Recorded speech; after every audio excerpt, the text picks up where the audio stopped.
Hi there, this is Cindy Ingram from the Art Curator for Kids. The Art Curator for Kids is a website dedicated to helping you experience works of art with your children. It's dedicated to art history and art appreciation and new and creative ways to engage with works of art. And I'm here to talk to you about the importance of looking at art with your children and how to do it.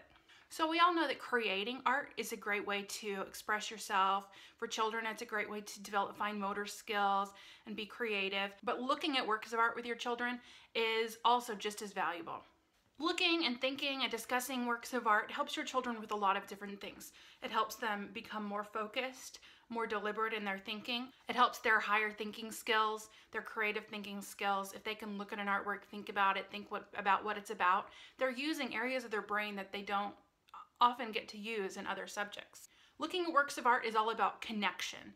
You can connect with the artist and the people who made the art. So you can learn about their culture, learn about the way they think, become more empathetic. Art is also about connecting with the past and with history and learning, what happened before we were here.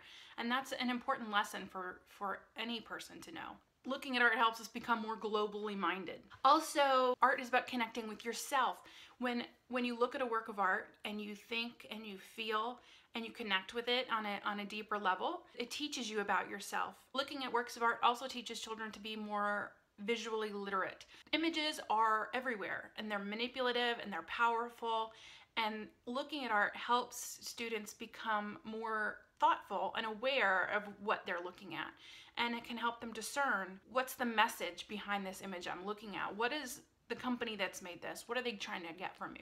And those things can be taught through close observation of looking at art.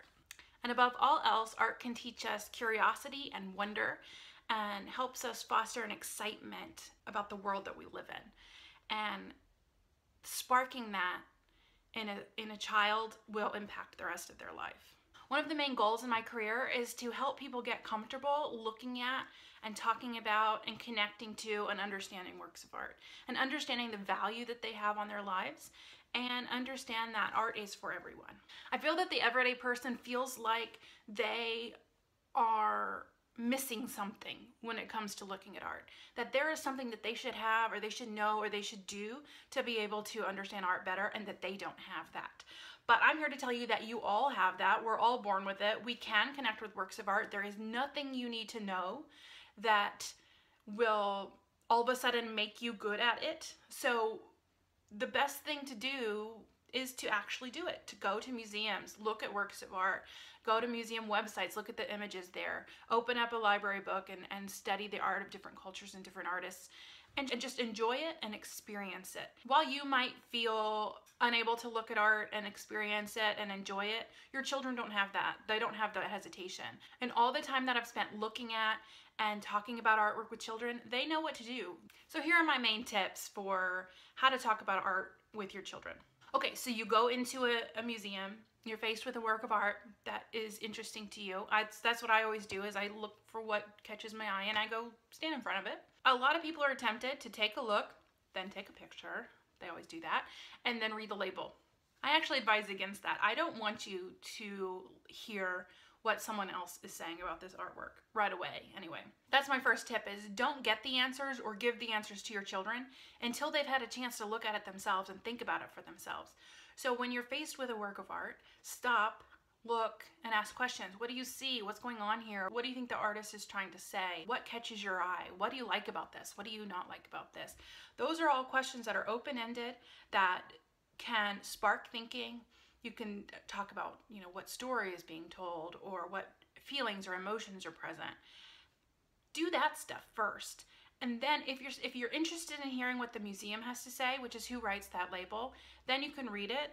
But know that whatever you think and whatever your child thinks is just as valid as whatever the museum thought. It's just as valid as whatever the artist thought. It's just as valid as whatever I think. The meaning of art changes depending on who's looking at it. So students of mine in the past, after we've talked about a work of art, they'll say, well, what is this really about?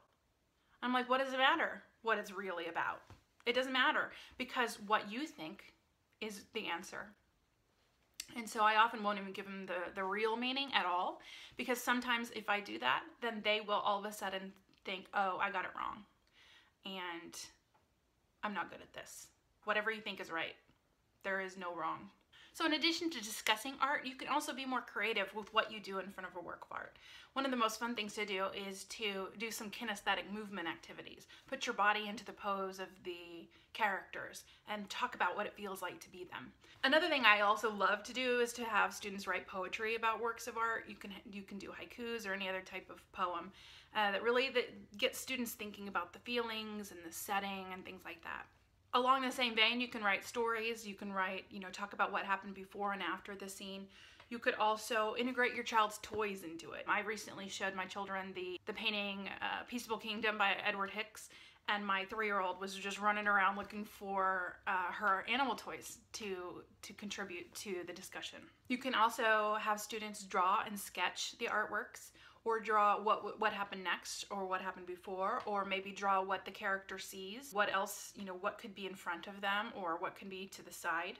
Practicing description skills is really important, and slowing down and really noticing the line and the shape and the color and stuff like that. One game I like to have students play is to have one student facing the artwork with the other student facing away. They're back to back, and the one looking at the artwork has to describe the artwork to the person behind them, and then that person draws based on the description.